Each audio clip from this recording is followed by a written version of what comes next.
조국 씨의 아내 정경심 피고인이 9월 1일이었죠. 그때 동양대학교에서 그곳은 자기가 거기에 근무하는 곳이기는 한데, 그런데 거기에서 물품을 반출하는 것은 자유롭게 할 수 있는 것이 아닙니다. 그런데 물품을 반출하는 그 장면이 CCTV에 잡혔다. 이런 것이 보도가 됐습니다. 그것을 보면 처음에는 그저 정상적인 차림으로 들어갔다가 안에서 나왔다가 또 바로 몇 분 후에 시커먼 그런 커다란 모자, 그 다음에 외투 이런 것을 입고 또 들어갔다가 짐을 잔뜩 지고 나가고 이런 것을 볼 수 있습니다. 이것은 보통 불과 몇 분 사이에 이렇게 한다 하는 것은 분명히 변장이다. 그렇게 봐야 하겠죠. 변장은 왜 하는가? 자기 자신이 자기가 아닌 것처럼 보이려고 합니다. 이것을 흔히 범인들이 범행을 저지를 때 이런 짓을 하는 것이죠. 그래서 그것을 보고 저것은 참 범죄자답다. 범죄자일 것 같다. 이런 생각을 했습니다. 그래서 그런 사람들에게 필요한 종이백 이야기를 해보기로 합시다.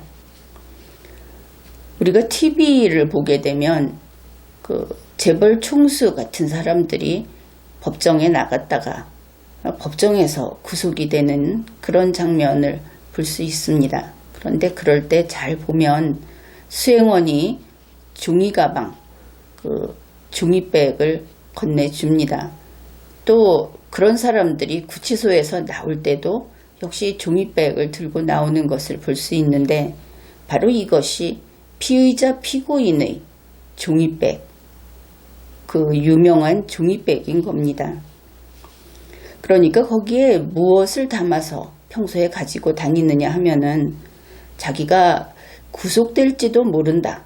이런 구속 가능성이 일정 비율 이상이다 싶을 때에는 이런 식으로 미리 종이백에 필요한 것들을 담아서 가지고 다니는 것이죠. 갑자기 구속이 됐을 때, 그럴 때 쓸 수 있도록 사건 관련 자료도 정리를 해놓고 또 그 사건과 관련된 절차 같은 것도 정리를 해놓은 그런 것도 준비해야 할 것이고, 중요한 전화번호라든지 또 늘 복용하는 약이 있다면 그것도 미리 처방을 받아서 가지고 있어야 할 것이고, 이러한 것들을 담아놓는 바로 그런 것이 피의자 피고인의 종이백입니다. 그런데 이러한 실물 종이백, 거기에 무엇을 담아야 하는지 하는 것은 그냥 문서만 가지고는 알기 어렵죠. 그래서 이것은 직접 경험을 해본 강용석 씨가 가로세로 연구소 채널 같은 데에서 다루어주면 좋겠죠. 물론 변희재 씨도 직접 경험을 했다고 알려져 있습니다. 그런데 변희재 씨는 안 됩니다. 왜 안 되느냐? 이것은 변호사라고 하는 직업적인 식견이 있는 사람이 꼼꼼히 챙겨야, 그래야 도움이 될 것이기 때문에 그렇게 봅니다.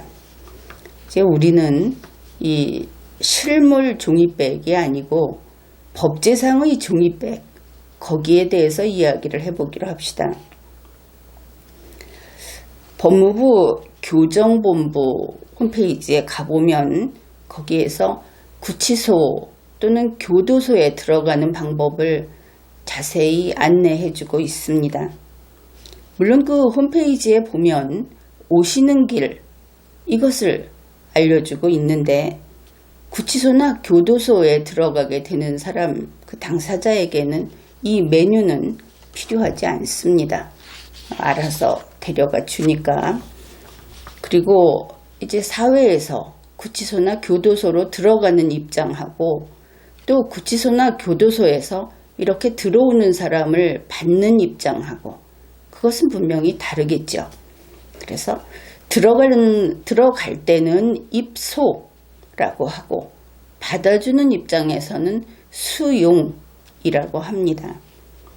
이러한 수용자, 그러니까 수용이라는 것은 어디에 담아둔다, 어디에 넣어둔다 이런 뜻이 되겠죠. 이 수용자에는 세 종류가 있다. 첫째는 미결 수용자, 그 다음에 수형자, 또 다음에는 법률과 적법한 절차에 따라 수용된 자, 이렇게 설명을 하고 있습니다. 말로 봐서도 미결 수용자, 그러면 무엇인가 결정이 안 됐는데 수용된 사람, 이렇게 보이죠. 바로 형사 피의자나 피고인 가운데 체포된 자. 이 경우에는 그 체포영장에 의해서 체포가 되는 겁니다. 그 다음에 구속영장 집행을 받은 자. 이런 사람들이 미결 수용자로서 수용이 되는 것이죠. 그 다음에 수형자. 이것은 형벌을 받고 있다, 이렇게 보면 될 겁니다. 그 형벌을 받으려면 형이 확정되어야 하겠죠. 형이 확정된 자 가운데 수용되는 형을 받은 사람이어야 할 겁니다. 이렇게 차근차근 특별한 설명이 없어도 우리가 이해할 수 있는 겁니다. 수용되는 형, 이것은 징역형, 금고형, 구류형 이런 것이 있습니다. 그런데 이러한 수형자 중에 사실은 이 사람의 신체의 자유를 구속해라 하는 형이 아니고 돈을 못 내서 그래서 신체의 자유를 구속받는데 이 사람은 그냥 구속이 아니고 일을 해야 하는 그런 사람이 있죠. 바로 노역장 유치명령을 받은 자가 됩니다. 이 경우에는 벌금 또는 과료 이것을 완납하지 않은 자, 그래서 노역장 유치명령을 받게 되면 수용되는 것입니다. 이렇게 세 종류가 있습니다.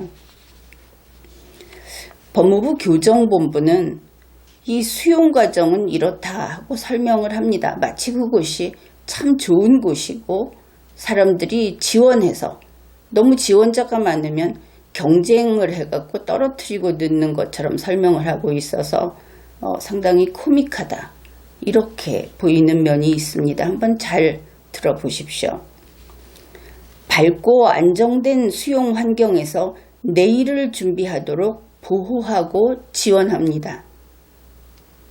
교정시설, 구치소 교도소에 입소하는 수용자는 수용 보호를 받게 됩니다. 형이 확정되어 수형자가 되면 과학적인 분류심사를 통해 수형자의 개별 특성에 맞는 처우를 받게 됩니다. 어떻습니까? 이렇게 과학적인 분류심사를 받고 그 각자의 특성에 맞는 처우를 받고 싶습니까? 아니면은 밝고 안정된 환경에서 내일을 준비하도록 보호받고 싶습니까? 그런 부분은 없겠죠. 어떻든 이런 그 보호 혹은 과학적인 분류, 심사 이런 말은 결코 좋은 말이 아니다 하는 것을 알 수 있습니다. 이런 식의 형사사법기관 또는 병원 이런 데서 보호라는 이 두 글자, 이 말이 붙은 것은 결코 좋은 것이 아닙니다. 원래 보호라는 것은 자유의 제한이라는 그 근본적인 뜻이 있는 것이죠. 스스로 알아서 하는 사람은 보호받지 않습니다. 수용이 되면은 일상용품을 지급한다고 합니다. 또 공짜로 무엇인가 받을 수 있다 해서 솔깃한 분이 있습니까? 거기에서 이렇게 설명을 하고 있습니다. 수용자가 구치소, 교도소 등 교정시설에 입소하면 건강유지에 필요한 의류, 침구, 그 밖의 생활용품을 지급하고 있으며 건강상태, 나이, 부과된 작업의 종류, 그 밖의 개인적 특성을 고려하여 건강 및 체력을 유지하는 데 필요한 음식물을 지급하고 있습니다. 음식물은 한 사람당 매일 2,500kcal 열량급여를 한다고 합니다. 아마 여러분도 그 청소년기에 배웠을 텐데 1인당 2,500kcal라고 한다면 이것은 성인 여성 기준이고 성인 남성의 경우는 좀 부족하다. 그렇게 봐야 하겠죠. 어떻든 이것을 보면 지급받는다. 지급받으면 받는 거다. 이렇게 생각을 할 텐데 이것도 역시 좋지 않구나. 그것을 알 수 있죠. 무엇이든 지급받는다 하는 것은 지급한다 보다는 좋지는 않은 것이 분명하다. 이 경우는 물론 수용자로서 지급을 받는 것이기는 합니다. 여기에서는 수용자가 어떤 음식을 먹는지 이러한 식단도 공개하고 있습니다. 여기에서 그 식단을 예를 소개할 텐데 매번 그 밥은 들어있지 않습니다. 이 메뉴에 보니까 주식과 부식을 나눠서 공개하도록 되어 있는데 주식은 원칙적으로 1일 3회 쌀밥으로 한다. 이렇게 정해져 있습니다. 이제 빵을 먹을 때는 생략하는 것 같죠. 이번에 소개할 이 식단, 이것은 서울 동부구치소의 식단이고 바로 이제 2019년 추석 무렵에 어떤 식단이 구성되어 있는지 하는 것을 소개할 겁니다. 9월 11일 수요일에는 아침 식사, 모닝빵, 잼, 버터, 두유, 양배추 샐러드, 점심, 만둣국, 닭볶음, 깻잎지, 배추김치, 저녁, 돼지고기 김치찌개, 가지볶음, 열무김치, 찐달걀 1개. 이것을 듣고 나도 그거 먹었는데 하는 분이 있을지 모르겠습니다. 한 몇 가지 더 소개를 하겠습니다. 9월 12일 목요일에는 아침 소고기 무국, 콩조림, 배추김치, 점심 김치떡국, 진미 북어채 무침, 어묵 간장볶음, 깍두기, 저녁 소고기 미역국, 카레, 얼갈이 겉절이, 나박 물김치. 9월 13일 금요일에 명절 때가 되죠. 이럴 때는 특식이 나오기도 한다 그러는데 이 메뉴가 특식인지는 알 수 없습니다. 아침 우렁살 시락국. 시락국이 뭔지 잘 모르겠습니다. 그 다음에 오징어 미나리 초무침, 배추김치. 점심 미더덕 청국장찌개, 오이지 무침, 두부김치, 깍두기. 저녁 사골 우거지국, 오징어 볶음, 조미김, 떠먹는 유제품하고 슬래시하고 푸딩이 있는데 이것이 한 가지인지 두 가지인지도 모르겠습니다. 그 다음에 9월 14일 토요일 아침 모닝빵, 잼, 치즈, 음료수, 양배추 샐러드. 이 양배추 샐러드 이건 좀 맛이 없죠. 점심 어묵국, 훈제 오리볶음, 깐마늘 양념 고추지, 배추김치.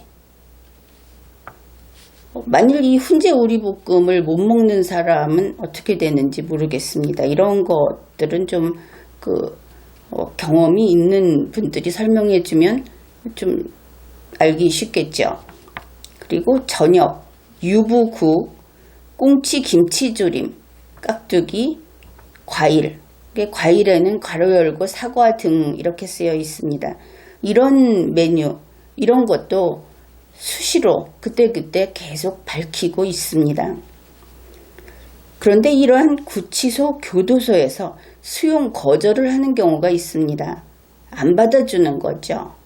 어떤 것이냐 하면은 형의 집행 및 수용자의 처우에 관한 법률 제18조에 규정하고 있습니다. 조문 제목이 수용의 거절 이렇게 되어 있습니다. 제1항 소장은 다른 사람의 건강에 위해를 끼칠 우려가 있는 감염병에 걸린 사람의 수용을 거절할 수 있다. 메르스라든지 이런 식으로 그 감염병 이런 데 걸리면은 안 받아주는 모양입니다. 그런데 만일 사람이 아주 그 다른 사람이 견딜 수 없을 정도로 어떤 악취가 난다든지 그런 경우는 어떻게 되는지 궁금해집니다. 이 형의 집행 및 수용자의 처우에 관한 법률 시행령도 한 2개 조문 정도를 보기로 하죠. 제17조를 보면 조문 제목이 신입자의 신체 특징 기록 등 이렇게 되어 있습니다. 제1항 소장은 신입자의 키, 용모, 문신, 흉터 등 신체 특징과 가족 등 보호자의 연락처를 수용 기록부에 기록하여야 하며 교도관이 업무상 필요한 경우가 아니면 이를 열람하지 못하도록 하여야 한다. 이것을 보면 개인의 키, 용모, 문신, 흉터 이런 신체 특징을 기록한다 하는 것은 쉽게 경험할 수 있는 일이 아니죠. 이런 식으로 자유가 제한되어 있을 때 역시 기록이 되는구나. 그러면 개인의 신체 특징이 기록되는 것은 좋은 일이 아니겠구나. 그런 것도 알 수 있습니다. 제12조를 보면 현황표 등의 부착 이렇게 되어 있는데 제2항입니다. 소장은 수용자 거실 앞에 이름표를 붙이되 이름표 윗부분에는 수용자의 성명, 출생연도, 죄명, 형명 및 형기를 적고 그 아랫부분에는 수용자 번호 및 입소일을 적되 윗부분의 내용이 보이지 않도록 하여야 한다 이렇게 되어 있습니다. 윗부분에는 바로 사람의 이름, 출생연도, 무슨 죄를 지었는지, 그 다음에 형의 이름, 형기, 형의 기간 이렇게 적는데 이것을 보이지 않게 해야 한다는 것이죠. 그러면 성명, 이름도 숨기는구나. 우리하고는 좀 다르죠. 우리는 이름은 그 근처에서 같이 이렇게 마주치고 생활하는 사람에게 이름은 굳이 숨기려고 하지 않습니다. 그런데 이 수용시설에서는 이름을 숨겨야 하는 것이다. 좀 특이하죠. 여기에서 보이지 않도록 하여야 한다 하는 이 조문, 이것을 한번 풀이해 보기로 합시다. 보이지 않도록 하는 것은 소장이 그렇게 합니다. 법령에 따라서. 그러면 보이지 않도록 하면 어떻게 되겠습니까? 보이지 않겠죠. 그렇습니다. 그냥은 보이지 않습니다. 가려놨으니까. 가려놓는다 하는 것은 보지 말라 하는 의사표시입니다. 그렇다면 보지 않아야 하겠죠. 그렇습니다. 그런데 그것을 일부러 보면 어떨까? 가려놨습니다. 가려놓고 절대 보면 안 됩니다. 이렇게 써있지 않다고 해서 그것을 들추고 보면 안 되겠죠. 당연히 안 되는 겁니다. 그런데 안 보면 알 수 없는 내용을 보았기 때문에 알 수 있게 됐습니다. 그 행위를 한 사람, 알게 된 사람은 이미 위반 행위를 했죠. 그런데 일부러 보고 그 내용을 알게 된 사람이 그 내용을 다른 사람이 알도록 하면 안 되겠죠. 그렇습니다. 이 수용소 안에서, 수용시설 안에서의 규칙, 그것도 똑같은 법령입니다. 법령이 금지를 하고 있을 때는 금지하는 것은 하지 말라. 이런 뜻인 겁니다. 그것을 요리조리 비틀어가면서 이것은 해도 되겠느냐. 지금 고위공직자들도 대통령도 그런 소리를 하는데 이것은 기본입니다. 하지 말라면 하지 않아야 하는 것이죠. 바로 보이지 않도록 해야 한다 하는 이 짧은 말로서 명확한 기준을 보여주고 있습니다. 무엇을 하면 안 되는가? 그런 것이죠. 이것은 수용시설이 아니라 우리가 자유롭게 생활하는 이 사회에서도 반드시 지켜야 하는 그런 것입니다. 물론 공적 인물이라든지 순수하게 공익을 위해서 할 때에는 일정 수준까지는 허용이 됩니다. 그가 인간으로서 살아가기 힘들 정도로 공적 인물이라고 해서 그렇게 파헤치는 것은 곤란하겠지만, 공적 인물은 공적 책무도 있고 알아서 부담을 좀 져야 하니까 그렇습니다. 어떻든 보이지 않도록 해놓은 것은, 내가 늘 이렇게 얘기를 하는데, 친구 집에 갔습니다. 책상 위에 친구의 일기가 있습니다. 사람들은 남의 일기 참 보고 싶어 하죠. 그 일기 열어서 보면 안 됩니다. 그 일기를 살짝 열고자 하는 사람은 이미 나중에 공직에 나갈 생각은 접는 것이 좋습니다. 지금까지 리걸마인드 연구소였습니다.